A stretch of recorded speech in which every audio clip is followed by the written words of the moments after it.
Little കൈറ്റ്സിലെ ചോദ്യങ്ങൾക്ക് നമുക്ക് കിടക്കാം. നമ്പർ 1. കമ്പ്യൂട്ടറിൻ്റെ ഹാർഡ്വെയറുകൾക്ക് ഉദാഹരണമായി ഏതാണ്? Keyboard, mouse. കമ്പ്യൂട്ടറിൻ്റെ മസ്തിഷ്കം ആരെയാണ് വിളിക്കുന്നത്? CPU. കമ്പ്യൂട്ടറിൻ്റെ മെമ്മറി ഏതാണ്? റാം. ഒരു പ്രോഗ്രാം എഴുതാൻ ഉപയോഗിക്കുന്ന ഭാഷയെ ഏതാണ് വിളിക്കുന്നത്? പ്രോഗ്രാമിംഗ് ഭാഷ. ഓപ്പൺ സോഴ്സ് സോഫ്റ്റ്വെയറിൻ്റെ ഒരു ഉദാഹരണം ലിബ്രെ ഓഫീസ്. ഇൻ്റർനെറ്റ് വെബ്സൈറ്റ് ബ്രൗസിങ്ങിനെ കുറിച്ചാണ് നമ്മളുടെ ഇനിയുള്ള ചോദ്യം.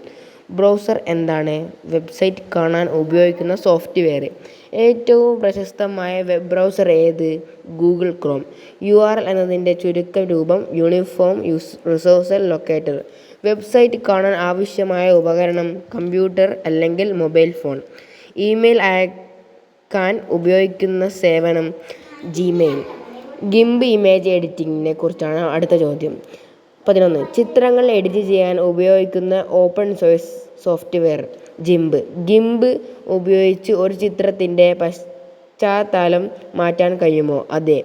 ജിംപിൽ ലെയർ എന്നത് ഓരോ ഘടകവും പ്രത്യേകം കൈകാര്യം ചെയ്യാൻ സഹായിക്കുന്ന സംവിധാനം. ചിത്രത്തിൽ എഴുതി ചേർക്കാം. ഗിംപിൾ ഏത് ടൂൾ ഉപയോഗിക്കുന്ന text tool? GIMP file save extension XCF എന്നാണ് ഉത്തരം.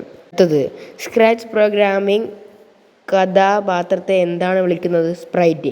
സ്ക്രാച്ചിൽ ഉപയോഗിക്കുന്ന കമാൻഡുകൾ ബ്ലോക്സ്. സ്ക്രാച്ച് പ്രോഗ്രാമിംഗ് ഏതെല്ലാം വിദ്യാർത്ഥികൾക്ക് ഉപകാരപ്പെടും? കുട്ടികൾക്കും തുടങ്ങുന്നവർക്കും. സ്ക്രാച്ചിൽ ഒരു സ്പ്രൈറ്റിനെ കാഴ്ച മാറ്റാൻ ഏത് ബ്ലോക്ക് ഉപയോഗിക്കും? Locks block. സ്ക്രാച്ചിൽ ഒരു ഓൺലൈൻ പ്ലാറ്റ്ഫോം ആണോ? അതെ.